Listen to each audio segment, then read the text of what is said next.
We were talking about it before we went to break. The Caleb Williams thing. Did you see him after the Washington game crying in his mother's arms?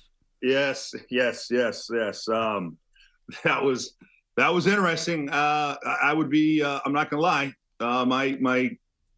My first thought is I'd be a little bit apprehensive to want to bring him into my program when I saw not only the jumping into the stands and crying in his mother's arms, which, hey man, it's 2023. I mean, men can cry. It's all right,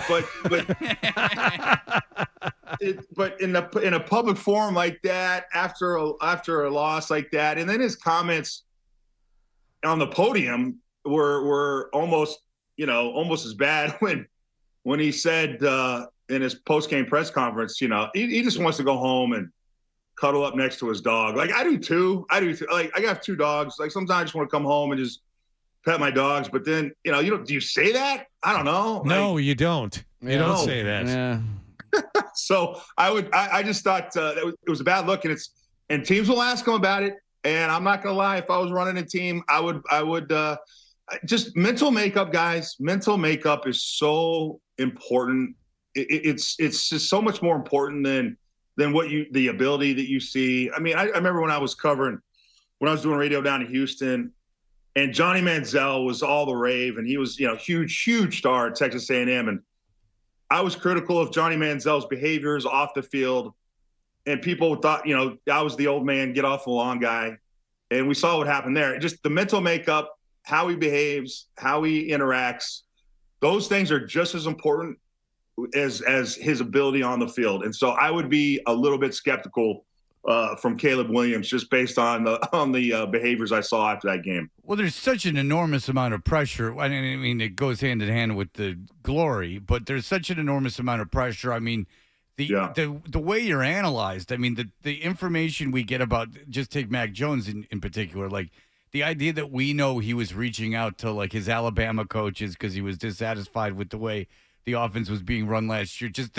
Dan Orlovsky, he's reaching out to now. Did you hear about that? No, I didn't. Orlovsky kind of threw him under the bus and said on ESPN, he was like, yeah, I mean, Mac Jones even reached out to me last week. And you're like, oh, boy. Oh, boy. Well, Orlovsky certainly knows how to fix a bum shoulder if you're on Instagram. But that commercial comes up every second. But, you're right. I mean, Ted, I got to imagine in that, I mean, the character and even if it's stuff that wouldn't bother the average person, I mean, there's a...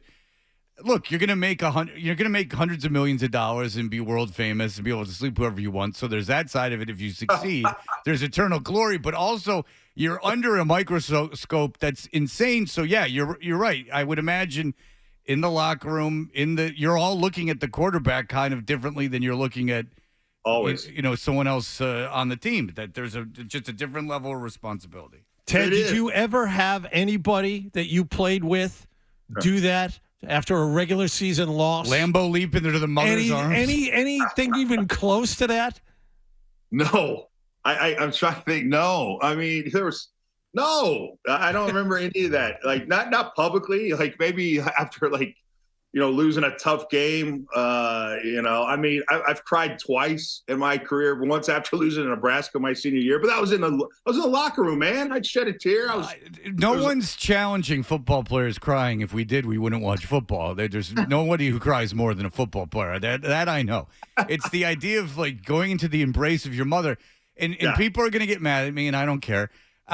There's a certain age where I would think it was odd. Like my son's 15. Like if someone on his team, after a game, went to his sat on his mother's lap and started crying, I would say to my friend if that was there, dude, what's going on? That's kind of weird. I mean, I would, and if that makes me a bad person, get in line. Because, but that's how I feel, and Dad agrees with me. That's all. But that's okay, Freddie. I think it's okay it's okay to feel that way when look. The quarterback, just like you guys said, he is the most important player on the team. He just is. His attitude, his work ethic, his overall just daily disposition is going to permeate throughout the entire team. And so it's so important for that guy to be a stud. I mean, that guy's got to be mentally tough. That guy's got to be the kind of emotional flag carrier for your football team. He's got to represent exactly what that team is all about. And so I'm sorry, they get paid the big bucks. And just like you said, Fred, if you're the number 1 overall pick, you get to sleep with whoever you want for the rest of your life.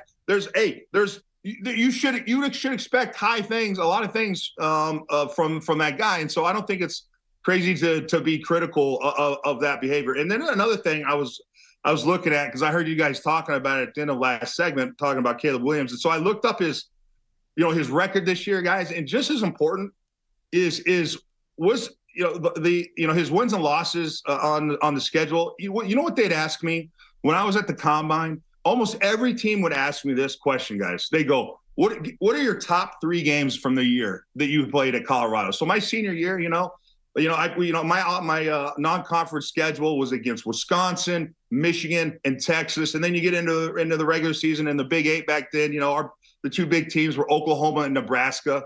Okay. And so if I said to those teams, well, my best games were against Iowa State, Missouri, and Baylor, they'd be like, what?